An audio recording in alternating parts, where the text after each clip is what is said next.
Ladies and gentlemen, I'm here to introduce a man who needs absolutely no introduction whatsoever.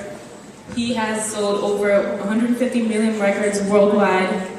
He is a 23-time Grammy Award nominee. Has won actually 6 Grammys. Please welcome Billy Joe.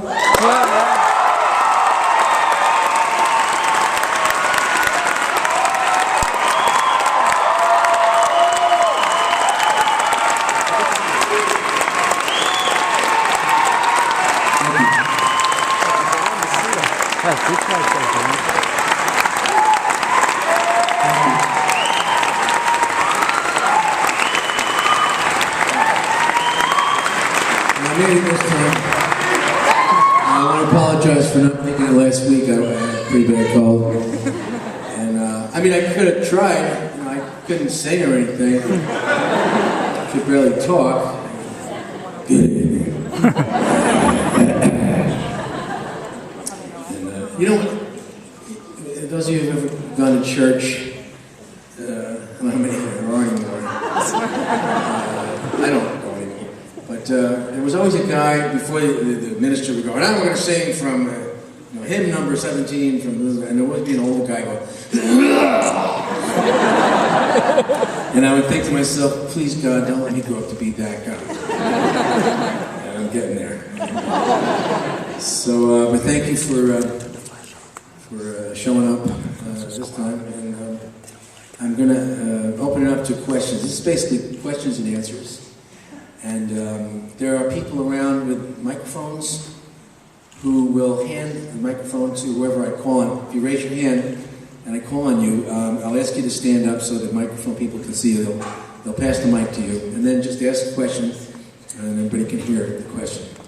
And I'm hoping most of the questions will be about the work, the gig, the job, songwriting, recording, performing, composition, the music biz.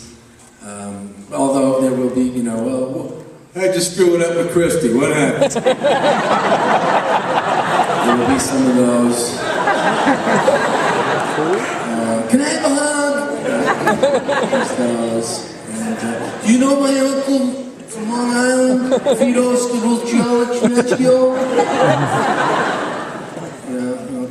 Try to answer your questions. Do me a favor, try not to ask 2-part questions because that negates somebody else being able to ask a question. It takes up a lot of time.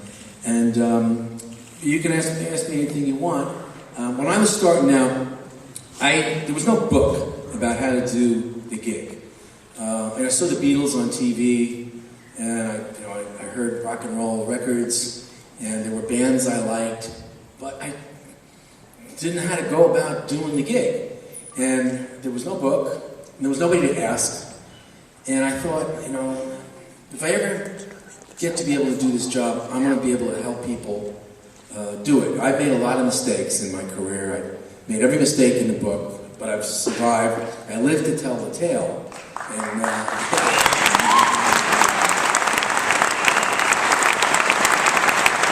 so I know there's information here. And I'd like to be able to help people avoid making the same mistakes I made. The music business can be pretty treacherous and pretty larcenous. And, it's an interesting job, it's a strange job. It's the best job I ever had.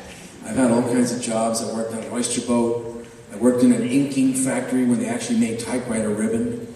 That was a fun gig. I used to write criticism for some underground magazines in the late 60s. I did landscaping, which is basically humping bushes around.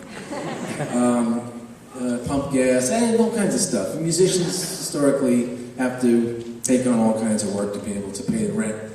So the rock star thing is the best job I ever had. If you could get the job, go for it. Take the job.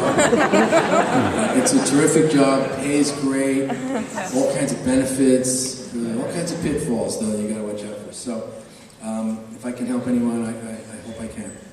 So I'm gonna ask you, we'll turn on the lights so I can see who's ever